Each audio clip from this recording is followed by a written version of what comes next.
Polavaram project నిర్మాణం విషయంలో 2014 వరకు కాంగ్రెస్ ప్రభుత్వం పట్టించుకోలేదని, ఆ తర్వాత కొన్ని అనుమతులు మాత్రమే కేంద్రం ఇచ్చిందని ఆలోచన పరుల వేదిక కన్వీనర్ ఏబి వెంకటేశ్వరరావు చెప్పారు. పర్యావరణ అనుమతుల పేరుతో డిలే చేశామని జయరాం రమేష్ ఆనాడు చెప్పారని, ఆ తర్వాత అనేక పరిణామాల వల్ల పోలవరం నిర్మాణం ఆలస్యం చేశారని ఆవేదన వ్యక్తం చేశారు. 2019లో కొన్ని కారణాల వల్ల కాపర్ డ్యాం మూయకుండా ఆ గ్యాప్లను అట్లానే ఉంచడంతో ఆ తర్వాత జగన్మోహన్ రెడ్డి ప్రభుత్వం వచ్చి రావడంతోనే పోలవరం ప్రాజెక్టు నిర్మాణ పనులు ఆపివేశారని తెలిపారు. జగన్ పరిపాలనలో రాష్ట్రంలో జరుగుతున్న అన్ని ప్రాజెక్టులు సడన్ గా ఆగిపోయాయని చెప్పారు. కేంద్ర ప్రభుత్వం డబ్బులు ఇస్తున్న ప్రాజెక్ట్ అప్రూవ్ చేసిన కాంట్రాక్ట్ టెండర్లు దాన్ని ఎందుకు ఆపారని ప్రశ్నించారు. ఇప్పుడైనా కూటమి సర్కార్ కేంద్రంతో మాట్లాడి పోలవరం పూర్తి చేసేలా రాష్ట్ర ప్రభుత్వం చూడాలని కోరారు. ఎందుకు ఆపట్లేదా సెంట్రల్ గవర్నమెంట్? వీళ్ళంట నోటి మాటతో చెప్తారంట, లేదు లేదు మేము టెస్ట్ చేసి అదే ఈ పైకి వచ్చిన 3.5 ఎత్తు డయాఫ్రమ్ వాల్ ఏదైతే ఉందో అందులో ఒక బొక్క పెట్టి, సన్నటి బొక్క పెట్టి క్రాస్ వాల్ సోనిక్ లాగింగ్ అంటారు. ఒక ఇన్స్ట్రుమెంట్ పంపిస్తారు లోపలికి, అది సౌండ్ ఎమిట్ చేస్తుంది. ఆ సౌండ్ మళ్ళీ ఈకో వస్తుంది, దాని రివర్స్ వస్తుంది. ఆ వచ్చిన దాన్ని బట్టి ఆ వాల్ సాలిడ్గా ఉందా లేదా మధ్యలో ఏమన్నా బొక్కలు ఉన్నాయో చెబుద్ది. అది సోనిక్ లాగింగ్ అంటారు. ఆ సోనిక్ లాగింగ్ చేసి మాకు టెస్ట్ రిజల్ట్ ఇవ్వండి అన్నారు. అది చేయరు. భూమి పైన ఉన్న గోడే సరిగ్గా ఉందో లేదో మనకు తెలియదు, భూమి లోపల ఉన్న డయాఫ్రమ్ వాళ్ళు సరిగ్గా ఉందో లేదో అసలు ఏమాత్రం తెలియదు. ఆ టెంపరేచర్ రికార్డ్స్ అన్న ఇస్తే మేము ఎస్టిమేట్ వేస్తాం సరిగ్గా ఉందో లేదో అని చెప్తున్నారు. అది ఎవరు ఇది ఏమి ఇవ్వకుండా ప్రాజెక్టు ముందుకు తీసుకెళ్ళిపోతాం. 4 ఎక్స్పర్ట్లని 2024లో జూన్లో 4 ఎక్స్పర్ట్లను నియమిస్తా జీవో ఇచ్చారు సెంట్రల్ గవర్నమెంట్ వాడు. మరి బాబు మీ జీతభత్యాలు ఇంత, మీరు రోజు గంటకు $175, మీరు ఇక్కడికి వస్తే విజిట్కి వచ్చిన రోజుకు $1600, మీ దారి ఖర్చులు, ప్రయాణ ఖర్చులు, పొద్దున్నే టిఫిను భోజనం మేమే పెడతామని చెప్పి జీవో ఇచ్చారు. 4 నియమించుకున్నారు. 4 నియమించుకుంటే మొన్న జనవరిలో ఇంకొకళ్ళు వచ్చి, ఇంకో కొత్త మనిషి వచ్చి ఒక రిపోర్ట్ ఇస్తాడు, అబ్జర్వేషన్స్ అని చెప్పి.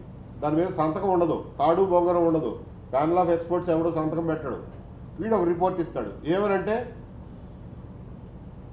కాంట్రాక్టర్లు చెప్పిన నోటి మాటతో చెప్పిన దాన్ని బట్టి అంతా బాగానే ఉంది, ముందుకెళ్ళవచ్చు. అరే నోటి మాటతో చెప్పిన దాని మీద ముందుకెళ్ళమంటావు కదా దుర్మార్గుడా. అసలు కొత్తగా నువ్వెవరు వచ్చారు మధ్యలో? వీరెవరో మనకు తెలీదు. ఆ ఫస్ట్ కాంట్రాక్టు పెట్టుకున్న 4లో ఇతను లేడు. కొత్త వాడిని ఒకరిని తీసుకొచ్చి ఒక రిపోర్టు తయారు చేసి అంత బాగానే ఉందని చెప్పేశారంటాడు. ఆ చెప్పింది ప్యానల్ ఆఫ్ ఎక్స్పర్ట్ కాదు. ఇది జరుగుతూ ఉంది. మేము అనేది ఏంటంటే ఈ తమాషాను ఆపండి. ఇది రాష్ట్ర ప్రజల మొత్తానికి సంబంధించిన విషయం. ఈ ప్రాజెక్టు ఆంధ్రప్రదేశ్కి జీవనాడి. అంతేకాకుండా ప్రాజెక్టు భద్రత విషయంలో ఏదైనా తేడా వస్తే కింద ఉన్నటువంటి లక్షలాది మంది ప్రజలకి అది ప్రమాదకరం. ఈ ప్రాజెక్టుని నాణ్యతాపరంగా పూర్తి స్థాయిలో ఇదన్నీ కరెక్ట్గానే ఉన్నాయి అని చెప్పి ముందు మీకు మీరు నమ్మండి. నమ్మి అంతా బాగానే ఉందని చెప్పి బాధ్యత గల వ్యక్తులు ఎవరన్నా చెప్పండి. ఇవాళ ఏమవుతుంది, వాడిని అడిగితే వీడియంక చూపిస్తాడు, వీడిని అడిగితే వీడియంక చూపిస్తాడు. ఇందులో గవర్నమెంట్ ఆఫ్ ఆంధ్రప్రదేశ్ ఉంది, పీపీఏ ఉంది, మెగా కంపెనీ ఉంది, ఆఫ్రే అనేవాడు ఉన్నాడు, వ్యాప్కోస్ ఉంది, సిడబ్ల్యూసి ఉంది, డ్యామ్ రివ్యూ ప్యానల్ అని చెప్పి dam security dam design review panel, DDRP అని అదొక సంస్థ ఉంది, ప్యానల్ ఆఫ్ ఎక్స్పర్ట్స్ ఉన్నారు. ఇంతమంది ఉన్నారు. ఇందులో ప్రతివాడు ఇంకొక లేపుని వేలు చూపిస్తాడు. మాకు అసలు నమ్మకం కలిగించేది ఎవడు? ఆంధ్రప్రదేశ్ ప్రజలకి ఈ ప్రాజెక్టు నాణ్యత విషయంలో, నిర్మాణ విషయంలో ఆంధ్రప్రదేశ్ ప్రజలకి గ్యారంటీ ఇచ్చేది ఎవరు? ఈ మీలో చెప్పండి, గ్యారంటీ ఇవ్వండి. మేమేమి ఇంజనీర్లం కాదు, మేమేమి చదువుకున్న వాళ్ళం కాదు, మామూలు మనుషులు. మాకల్లా ఒక బాధ్యత గల మనిషి బాధ్యతగా వివరాలతో సాధికారికంగా బాగానే ఉందా, మీ డయాఫ్రమ్ వాల్ సేఫ్, మీ డ్యామ్ సేఫ్, మీకెందుకు మేము సేఫ్గా కట్టి పెడతామని చెప్పి నమ్మకం ఇవ్వండి. మేము హాయిగా దుప్పటి కప్పుడు పడుకుంటాం ప్రశాంతంగా. లేకపోతే ఆడు చెప్పాడు, ఆడు చెప్పిన దాన్ని బట్టి అయితే బాగానే ఉంది అంటే మేము ఎక్కడ నమ్ము, ఈ కాంట్రాక్టర్ని మేము ఎక్కడ నమ్ముతాం? ఇవాళ ఈ కాంట్రాక్టర్ కనుసన్నల్లో నడుస్తున్న ఇంజనీరింగ్ డిపార్ట్మెంట్ని మేము ఎక్కడ నమ్ముతాం? అది మేము చెప్పేది. సో మేము అడిగేది ఏంటంటే, కన్సర్న్డ్ సిటిజన్స్గా, కొంచెం ఆలోచించే వ్యక్తులుగా ప్రజల తరఫున మేము అడుగుతున్నది ఏంటంటే, ప్యానల్ ఆఫ్ ఎక్స్పర్ట్స్ వాళ్ళు కూడా ఇవాళ నిర్మాణం విషయంలో కరెక్ట్గా ఒపీనియన్ చెప్పలేని పరిస్థితిలో ఉండాలి వాళ్ళ రిపోర్ట్లను బట్టి చూస్తే. ఎందుకంటే వీళ్ళు డేటా ఇవ్వరు, ఆడేం చెప్పలేడు, వాళ్ళ రోల్ లిమిటెడ్, ఆడు జీతం తీసుకుంటాడు వెళ్ళిపోతాడు. వాళ్ళందరూ ప్రైవేట్ వాళ్ళు, పాపం ఎక్స్పర్ట్సే కాబట్టి ప్రైవేట్ వాళ్ళు, వాళ్ళ మీద ఏం బాధ్యత పెడతాం మనం? అదొకటి. సిడబ్ల్యూసి అంటారా, గైడ్ బండి విషయంలో వీళ్ళ నిర్వాహకం చూసాం, వాళ్ళని కూడా మనం పూర్తిగా నమ్మలేము, వాళ్ళ కెపాసిటీని కూడా పూర్తిగా నమ్మలేము. పీపీఏ అంటారా, అది ఒక పోస్ట్ ఆఫీస్ లాగా పనిచేస్తాను తప్ప అది తన అధికారాలను ఏమాత్రం ఉపయోగించుకోవట్లేదు. పీపీఏ పోస్ట్ ఆఫీస్ లాగా తయారైంది.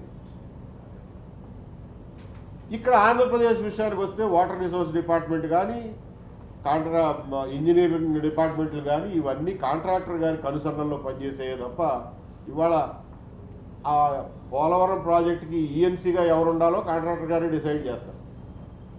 ఆఖరికి గవర్నమెంట్ ఎవరు నడపాలో కూడా ఆయన డిసైడ్ చేస్తారు. అది మనందరికీ లోపాయి గారికి తెలిసిన విషయమే, అధికారికంగా ఎవరో కాగితం రాసి ఇవ్వరు కానీ. కాబట్టి వీళ్ళని నమ్మి మనం దీన్ని ముందుకు పోలేము అనేది మా ఉద్దేశం. కాబట్టి అవసరమైతే ఈ ఓవరాల్గా ఇప్పటివరకు జరిగిన దాన్ని, ఇప్పటివరకు జరిగిన నిర్మాణాల వరకైనా మనకు గ్యారంటీ ఇచ్చే వాళ్ళని ఒక ఇంటర్నేషనల్ ఎక్స్పర్ట్స్ని ఒకళ్ళో ఇద్దరినో ముగ్గురినో హైర్ చేసుకోండి, వాళ్ళతోటి పరిశీలింప చేయండి. ఈ కట్టిన గైడ్ బండు కాదు, డయాఫ్రమ్ వాల్ సేఫా కాదా అనేది ఇతమిద్దంగా తేల్చండి మహాప్రభు. ఆ డేటా ఇవ్వలేదని నువ్వు ఓకే అన్నావని వాడు ఒకళ్ళ మీద ఒకళ్ళు నెట్టుకోవడం కాదు, దాని మీద ఇప్పుడు కట్టిన డయాఫ్రమ్ వాల్ మీద ఒక ఫైనల్గా దాన్ని పనికొస్తుందా పనికిరాదా అని సర్టిఫై చేయండి. ఒక కొత్తగా ఒక ఇంకా బెస్ట్ ఎక్స్పర్ట్స్ని ఎవరున్నారో వాళ్ళని తెప్పించుకుని దాంతో సర్టిఫై చేయండి అని చెప్పి ఒక డిమాండ్ చేస్తున్నాం. ఎందుకంటే డయాఫ్రమ్ వాల్ క్వాలిటీ మీద మీరు గ్యారంటీ ఇవ్వకపోతే దాని మీద బండి కట్టిన తర్వాత మీరేం చేయలేరు, దాన్ని ఏం మార్చలేరు. ఇవాళ నిజంగా అవసరం అయితే ఇంకొక డయాఫ్రమ్ వాల్ కట్టాల్సి రావచ్చు, కాదట్లా ఇంకొక 1000 కోట్లు కరెక్టే. కానీ అసలు అది లేకపోతే డ్యామ్ లేదు, అది లేకపోతే మొత్తం భద్రతకే ప్రశ్నార్థకం. కాబట్టి డయాఫ్రమ్ వాల్ విషయంలో ఖచ్చితంగా అది సరిగ్గా ఉంటే మంచిది, దేవుడి దయ వల్ల. లేదు ఇంకొక డయాఫ్రమ్ వాల్ కట్టుకుందాం తప్పదు. ఇంకోటి, ఇప్పటికి ఏమైనా మామూలుగా తక్కువ డబ్బులు వేస్ట్ చేశారనుకున్నారా ఈ ప్రాజెక్టు మీద? కళ్ళు చెదిరిపోతాయి మనకి. 1770 కోట్లు పని పెండింగ్ ఉంది నవయోగ వాళ్ళది 2019లో. వీళ్ళు వచ్చి 200 కోట్లు ఆదా చేసామన్నారు. వీళ్ళు చేసిన నిర్వాహకం వల్ల ఆ ఇసుక కొట్టుకుపోయి గొయ్యి అయిందన్నారు కదా, ఆ గొయ్యి నింపడానికి 1600 కోట్లు కాంట్రాక్ట్లు ఇచ్చారు అన్ని మెగాకే. 1770 కోట్లు ఉండాల్సిన ప్రాజెక్టు ఈ రోజున 4200 కోట్లకు వెళ్ళింది. ఈ 5 ఏళ్లలో జగన్మోహన్ రెడ్డి గారు చేసిన నిర్వాహకం ఇది. 4200 కోట్లు. ఇందులో సెంట్రల్ గవర్నమెంట్ ఎంత భరిస్తుందో తెలియదు, ఎంత మన ఎత్తి మీద పడద్దో మనకు తెలియదు.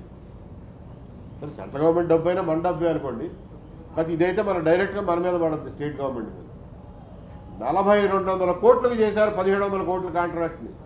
తక్కువ నష్టం చేశారా మీరు? దాంతో పోలిస్తే ఇంకో గైడ్ బండి కట్టినా పర్వాలేదు, ముందు సేఫ్గా కట్టండి. అది మేము చెప్పేది.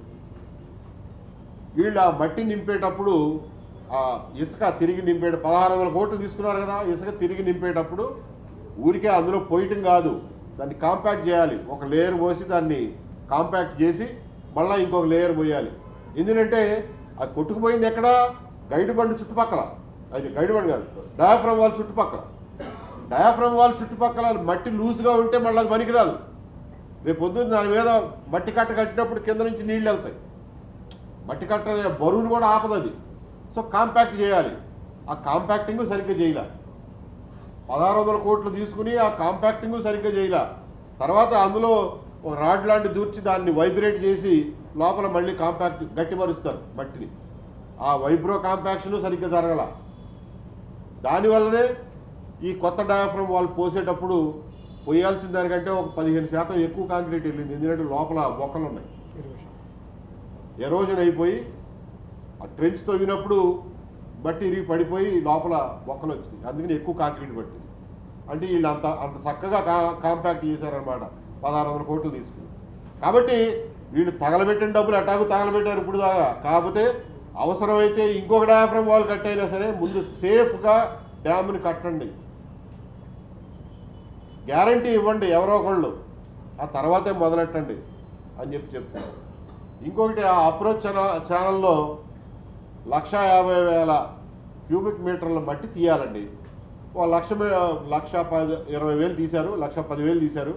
38 లక్షలు ఇంకా తీయాలి అని చెప్పి మన ఇంజనీర్లు లెక్కలతో సహా రీచులతో సహా లెక్కలేసి ఇచ్చారు. ఇస్తే ఈ 5వ కృష్ణుడు మొన్న వచ్చిన రిపోర్ట్లో అంటాడు, కాంట్రాక్టర్లు చెప్పిన దాని ప్రకారం ఒక 5 లక్షల క్యూబిక్ మీటర్లు తీస్తే సరిపోతుంది అంటాడు. 38 లక్షలు 5 లక్షలు ఎట్లా అవుతుందిరా? అది మొత్తం తీయకపోతే నీళ్లు వస్తున్నాయి, గోదావరి నీళ్లు పడదోసుకుని ఎరగదోసుకుని వస్తున్నాయి. ఒక పక్కనేమో ఈ లెవెల్లో వెళ్తున్నాయి, ఒక పక్కన ఈ లెవెల్లో పంపిస్తారా నీళ్లు స్పిల్వే మీదకి? ఈ మధ్యలో ఉండే హైడ్రాలిక్ గ్రేడియంట్ని ఏం చేస్తారు?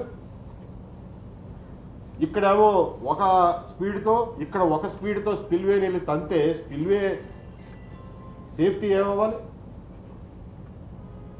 కాబట్టి 17 మీటర్లు ప్లస్ 17 మీటర్స్ ఎలివేషన్ లెవెల్కి అప్రోచ్ ఛానల్ మొత్తాన్ని తవ్వి తీయాల్సిన అవసరం ఉంది. అది తీయకుండా తప్పించుకుంటే మళ్ళీ డ్యామ్ సేఫ్టీకి ఇబ్బంది. కాబట్టి అదొకటి చెయ్యాలి. ఈ గ్యాప్ వన్లో వీళ్ళు చేసిన నిర్వాహకం వల్ల తక్కువ ట్రెంచ్ తవ్వడం వల్ల జరిగిన నష్టాన్ని పూడ్చాలి. తర్వాత స్పిల్వే విషయంలో ఇంకొక 2 ఇష్యూస్ ఉన్నాయి. గైడ్ బండ్ ఒకటి, దెన్ ఈ అప్రోచ్ ఛానల్లో మట్టి తీయటం ఒకటి, దెన్ నీళ్లు పడిపోయిన తర్వాత పోలవరం వైపున కట్ట తన్నేస్తారు, అది కోసుకుపోతుంది ఆ స్పీడ్కి. అదొకటి సాల్వ్ చేయాలి. తర్వాత 3 కిలోమీటర్లు ముందుకు వెళ్ళిన తర్వాత మెయిన్ పాత నదిలో కలుస్తుంది ధవళేశ్వరం వైపు.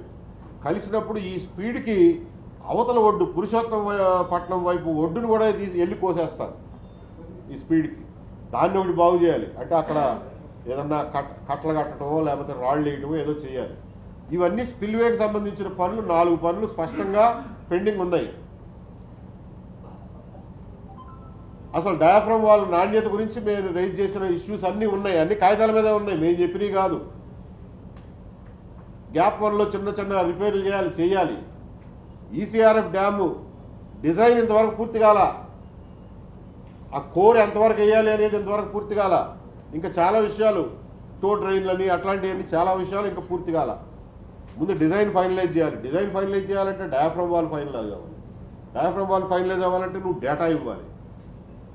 ఇవేవి చేయకుండా మేము 6 నెలల్లో నీళ్ళు ఇచ్చేస్తాం, సంవత్సరంలో నీళ్ళు ఇచ్చేస్తాం.